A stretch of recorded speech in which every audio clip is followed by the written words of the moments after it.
Talk to me, to me.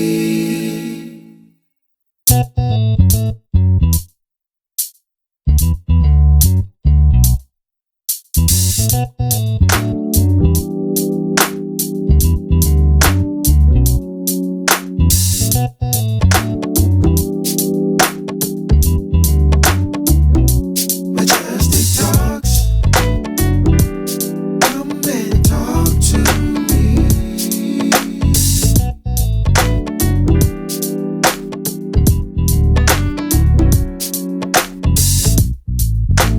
Talk to me, to me.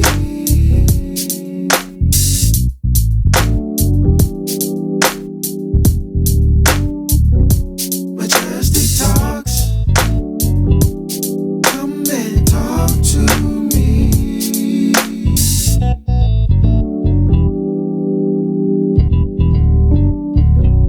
Majestic talks.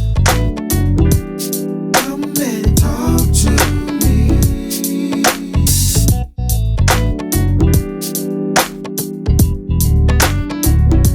Majestic talks. Come and talk to me, to me.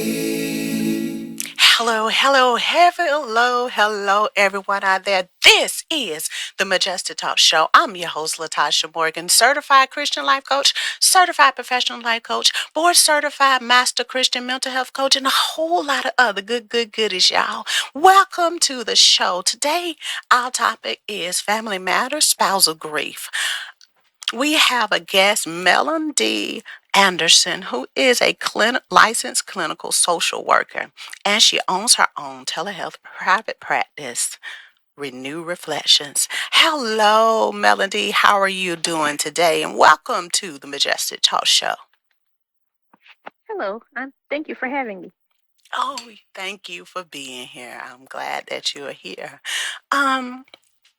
Melanie, tell us a little bit about yourself. Well, I am a licensed clinical social worker.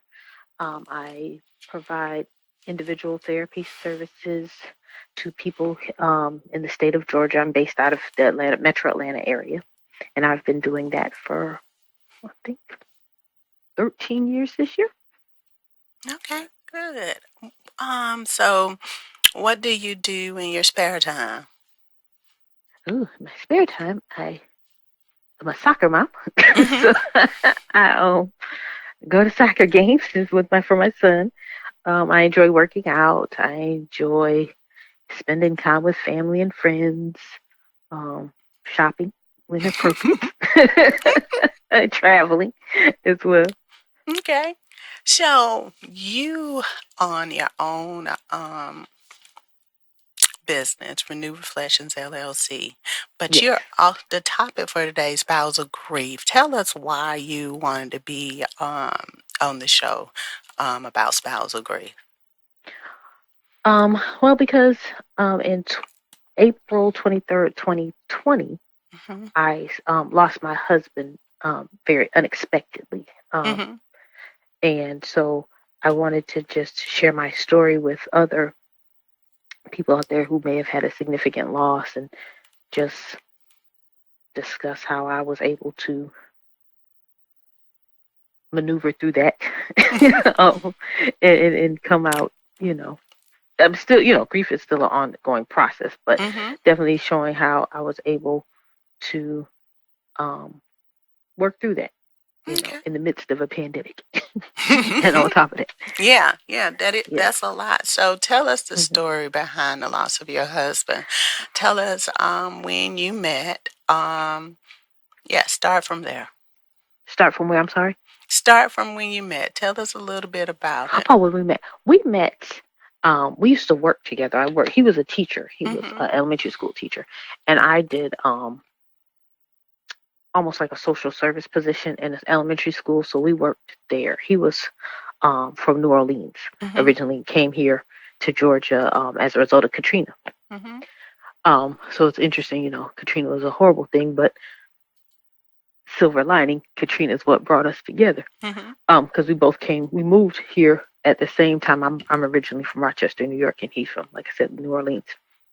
Mm-hmm. And so we started working together at the school, and we were friends. And, just our friendship kind of evolved organically into more.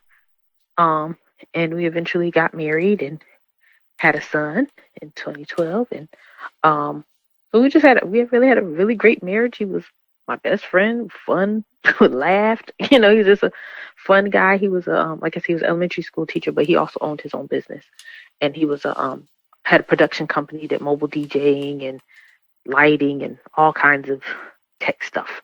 Um, so he did that. He actually retired from teaching maybe 2 years before he passed, and he was doing his business full time.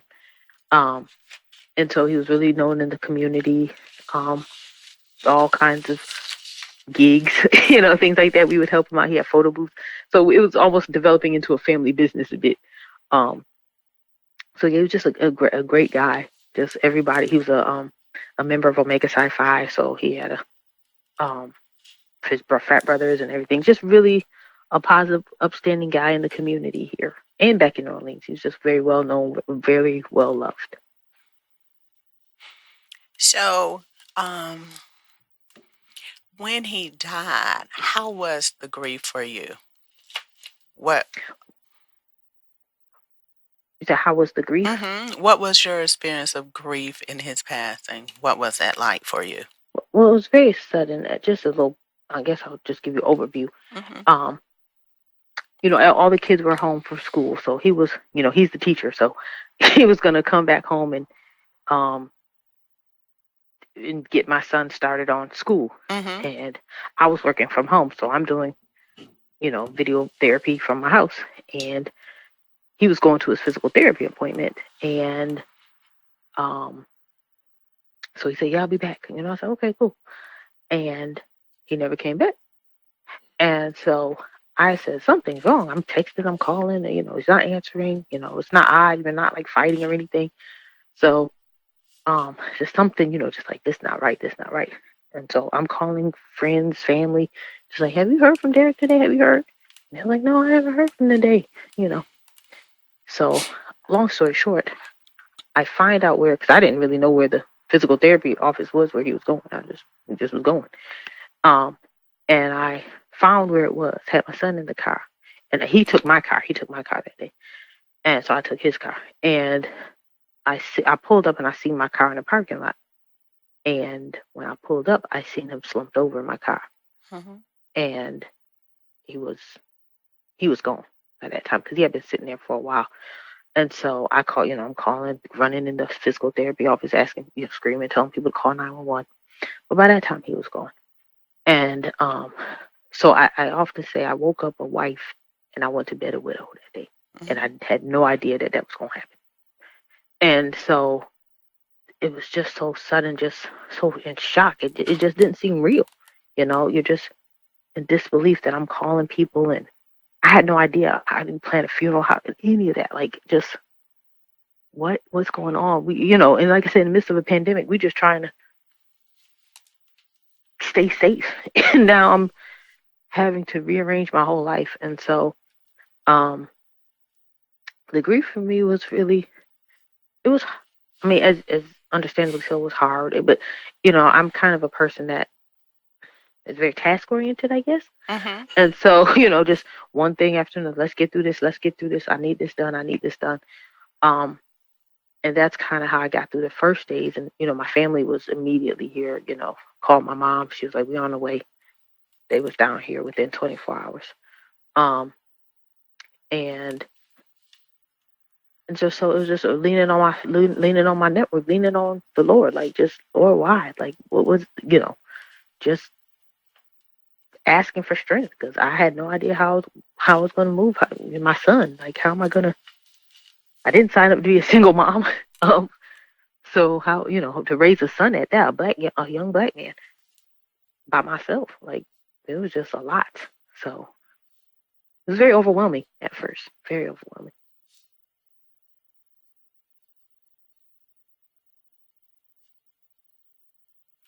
So, in your mind, did you think, what if I had what if I, did you say that? What if? You know, I actually didn't. Mhm. I never had a regret about anything because I said if I go down that road, it's not helpful and it's nothing I can do to change it. Mhm. Um, and it really wasn't. It was, you know, it, when we come to find out, he thought he had. He told the physical therapist that he was having indigestion. Mhm. He thought he was gonna go home and get his indigestion medicine. He was gonna come back because they said they had called him too and wonder why he didn't come back. He had been in the parking lot the whole time. Mhm. But of course, COVID, everybody just kind of isolating, staying to, so Mhm. nobody Mhm. seen him. But um, yeah, I mean, he had no indication that morning that something was wrong or was having any issues. It was just, uh, yeah. So I know I couldn't let myself dwell on the woulda, coulda, shoulda, because that's not helpful. That's what I tell my clients. Mhm. So Mhm. um, it's I just know I just have to operate out of what I've been dealt with now. I can't change the past at all. And what I had in front of me was plenty. So Yeah, yeah. So it was overwhelming. It was different. The change that occurred in your life after hmm his loss, after losing him, because a lot of people face the same thing, especially as a spouse. You see when you get married, there's someone that you become one with. There's someone that you think that you're going to have forever with. And we don't see far down the road, but of course God does, and He knows all hmm things. Um, and most people go down into the dumps because they really don't know what to do. Um, they don't prepare. Were you prepared in case, or what was going on at that time? no, there was no preparation for this. None. Not financially, not statewide. There was no will, nothing. I was not prepared emotionally. I mean, we're young. I mean, we have Mhm. at Mhm. the time my son was 7. Mhm. Ought to be like we have a young child. No, that's the last thing. The last thing I'm thinking of. Right. Right. hmm Yeah. And a lot of people are like that, though. A lot of hmm people don't. Again, like I said, don't see that far down the road. But hmm most of us really don't think that that's going to happen. That's the truth. hmm And maybe it'll be like when I'll take care of it when we get older, Yeah, that's going to yeah. happen. And, but then when people lose a spouse, they find themselves in a place where I got to figure this out. hmm I don't know what's going to happen. I don't know what's going to take place. I'm not prepared. What do I do now? I'm going to be missing some finances here. I don't know how to have a son that needs a father. Now I'm a single mother. When I did hmm everything right, God, why you let this happen to me? I did this. I did everything right. hmm My son needs a father. What am I going to do? So for people who are feeling like that, what would you say to them? You gotta lean on your faith. Pray. Um, use your support. My family has been my rock. My family, everybody moved down here after my husband died. Like Mhm. my brother, especially. So my brother and my son are very close, and so he moved down here because he said he know he gonna need a male model, Mhm. real role model. Mhm. Somebody. So he's Mhm. moved down here along with his daughter. So now in my house is me, myself, my son, my niece, who's rising junior, and my brother. So I call us like the weird family, full house. So um, like the modified version. Um, so yeah, it's us. My mother's here, my sister's here, and then a year and a half ago, my cousin, who we were raised like sisters, her and her Mhm. family moved here. So Mhm. my whole family just rallied around me, and I just thank God for that. Um, that we're all together now. So it's very bittersweet in that way that I don't have my husband Mhm. with us anymore. We don't have our husband. My husband, my son doesn't have his father, but we do have a lot of family that otherwise would not have been here. We would have just had to visit once or twice a year, or phone calls, FaceTime. So it's nice that my son has his cousins here now, his aunt, his grandmother, you know, his uncle. That they do a lot of things. He looks up to his uncle so much. So that's been a blessing to really just have family support. So if you have that, don't shy away from it. Hmm.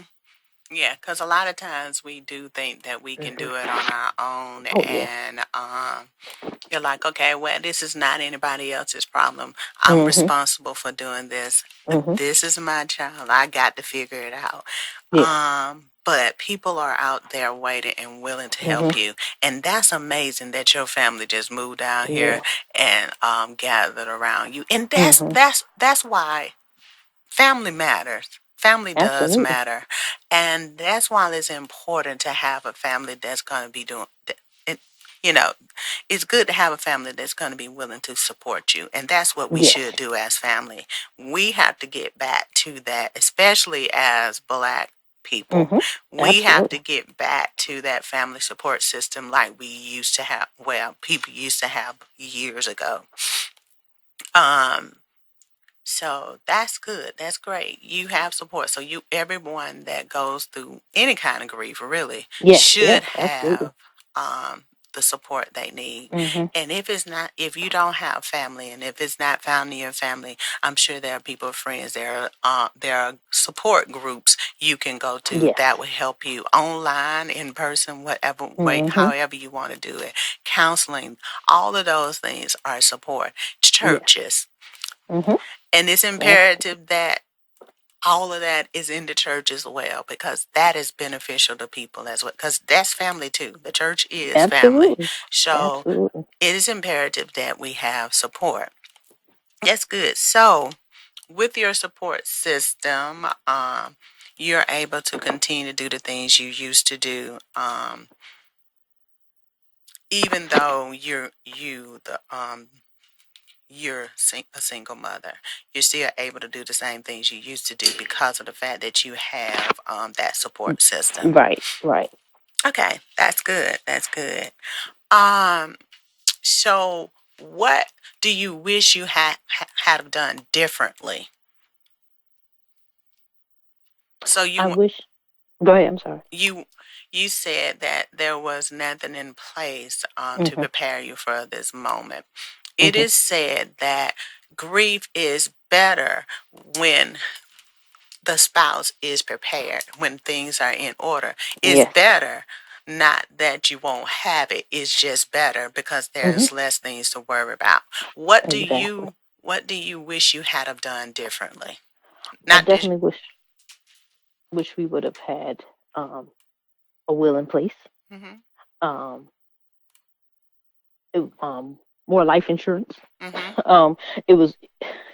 It's so crazy. We were talking because when he quit his job Mhm. or retired, um, to do his business full time. I was like, we got to get more life insurance. We got to get more life insurance. And it was a sticky note. I'm a big sticky note person Mhm. in my office saying, as a to do, Mhm. a unmarked box that we were supposed to do that, and we were supposed to do that, and then the pandemic hit, and then we were just, Mhm. scrambling around. But that was one thing left that we needed to have done, really, when our son was born. Um, I mean, I had some through my job or whatever, but after that, like after he passed, I definitely went and bulked up my life insurance policy, and Mhm. and did that. And I'm in the process of writing my will because I'm still working on his estate. Like it's such a long process Mhm. when those things aren't in place, and people don't know that, and the stress of that on top of the loss, it's a lot. And, sometimes families come out of the woodworks and aren't helpful. And so, um, Mhm. so that can be a stress as well. So if everything is laid out, yeah, you still have those feelings, but you don't have that financial stress, or you don't have the logistics to find a lawyer, and just the legwork of all that is just one more thing to do that it's really hard to find the energy and motivation to do. Mhm. So I Mhm. definitely recommend anybody. I don't, if you got kids, no kids, if your parents, have those tough conversations. Because I know I've forced myself to have a tough conversation with my mom. Hey, where's your paperwork? Do you have stuff in place? Like, like we all. That's one thing we all gonna do is die. So Mhm. let's have those conversations. Let's make it the process. It's already hard enough to deal with the loss. Let's, be proactive in making that process in those first weeks as smooth as possible, so you can not have, you don't have to do the GoFundMe's or, pull this money from this place and this place. It's already set. But that would be my primary thing that I would tell anybody. What are some things that you wish during the course of the grief, during the course of losing your husband, what things did you wish no one asked you or said to you? I don't know that happened for me. I think people really were very compassionate. My people, I'll say that, were like my close friends, my family. What do you need? How you, and it's not even just what do you need, because a lot of times you don't know what you need. Like people would say, "What do you need?" I don't know. I literally would say, "I don't know what I need. I don't know," because I literally didn't. So when people, would send food, when people would just send me a gift card for DoorDash, just be like, don't, so at least you're not worried about food, stuff like that, or just sitting, just how are you doing? It'd be people just intentionally ask me, how am I doing? That was helpful. And sometimes I just needed to laugh and to smile. And it was just nice to have some friends that just, I remember my best friend don't even know this, but her and her dad called me one day and I was having a really rough day. And they were so funny together. And they just made me laugh. And it just really brought me up that day, because I was having a really rough day. And so just stuff like that, Yeah, because when people are asking you how you're doing and people are asking you what you need, that helps you through the grief process better. Yeah. Because that support as well, that make you think that you are loved, that someone has your back, someone is in your corner, and whatever you need will be done regardless of how you feel. Because some people are walking through depression and different stages of grief. And so some of them sometimes you're in denial, sometimes you're not. And you really just, again, need that support system. I asked that question because a lot of times we say things we shouldn't say when people are going through grief. And it's imperative that we do watch what we say, like, and I just think people don't think about it. They say it because it's something they want to know, or something they think that's beneficial. It's just that we just need to watch what we say, especially when people are going through grief.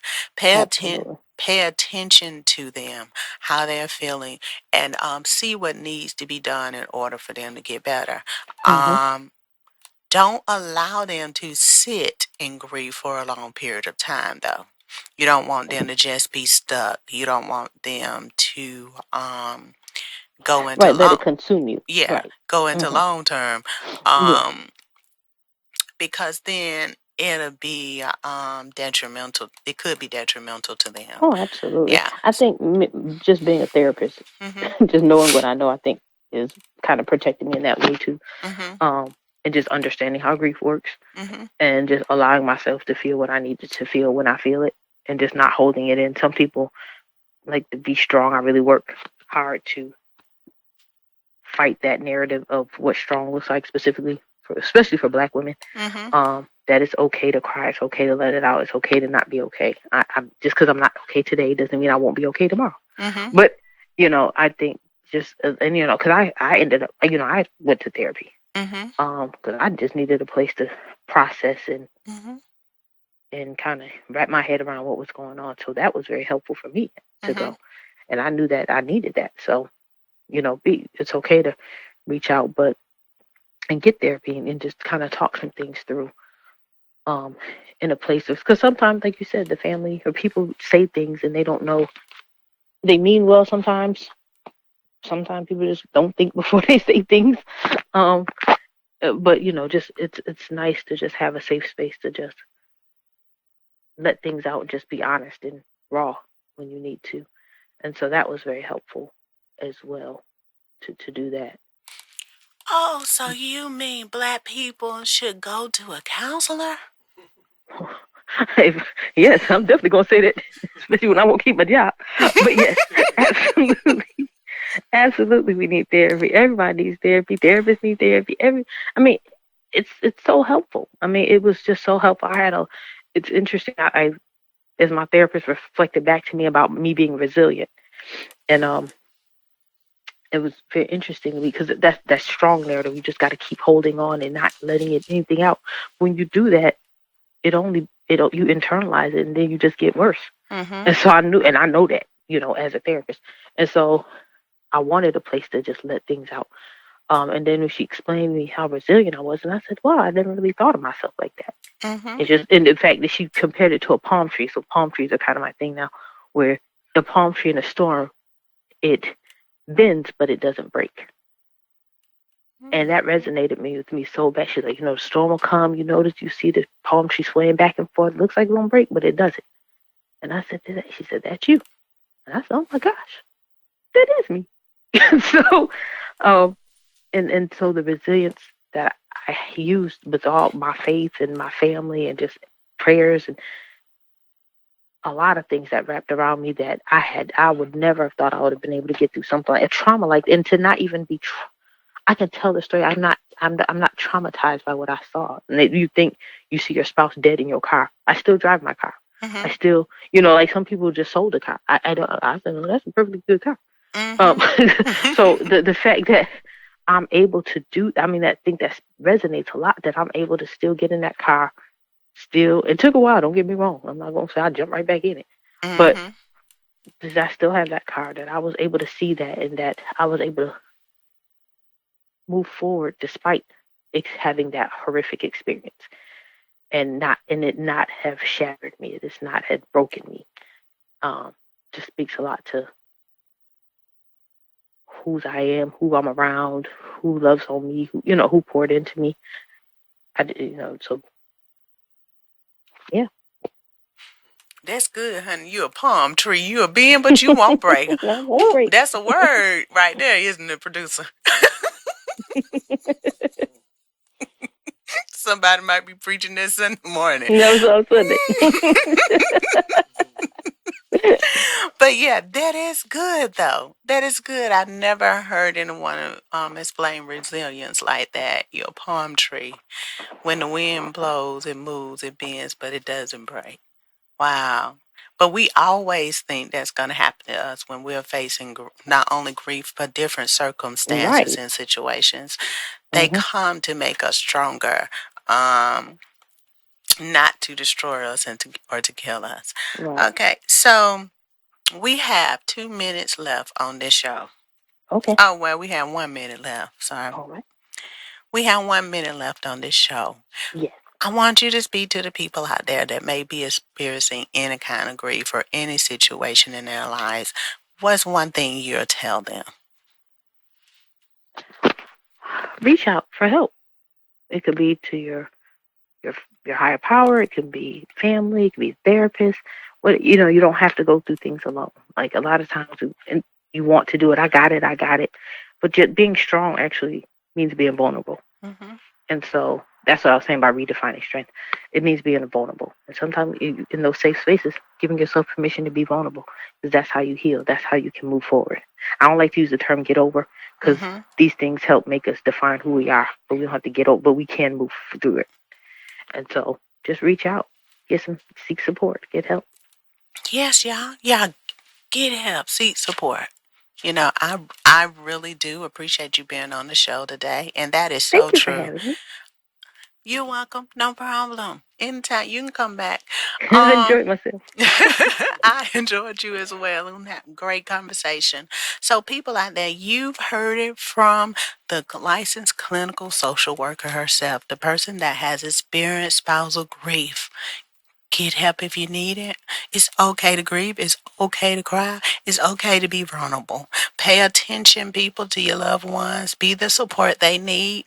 Let us support each other and love each other through different situations and circumstances, but also all times, regardless of anything, okay? Melanie, tell us how we can get in touch with you if we need you. Oh, you can find me through my business page on Facebook at Renew Reflections and on Instagram at Renew Reflections LLC, and I'm also on Instagram as Melanie.Anderson LCSW as well, and on LinkedIn and Melanie Anderson LCSW. Okay. Melanie, thank you so much for being Thank here. you. I really appreciate it. Have a nice night. You do the same. Thank you. I will. Okay. Everyone, thank you for being on the show. Thank you for tuning into the show. This is the Majestic Talk Show. I'm your host, Latasha Morgan, certified Christian life coach, certified professional life coach, board certified master Christian mental health coach, and a whole lot of other goodies, y'all. We'll see you next time on the Majestic Talk Show. Good night.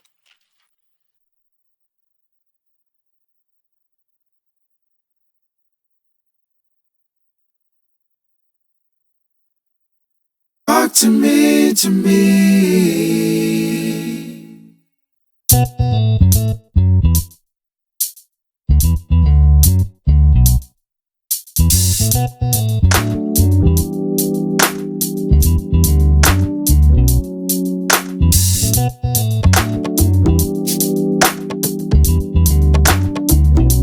Majestic talks. Come and talk to me.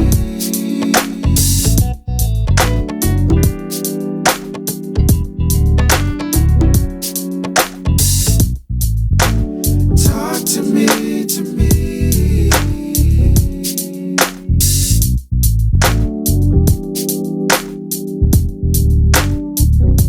Majestic talks.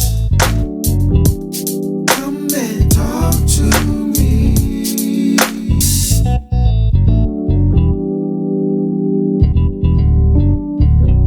Majestic talks.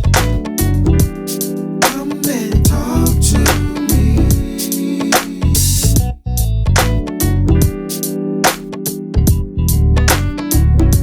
Majestic talks. Come and talk to me.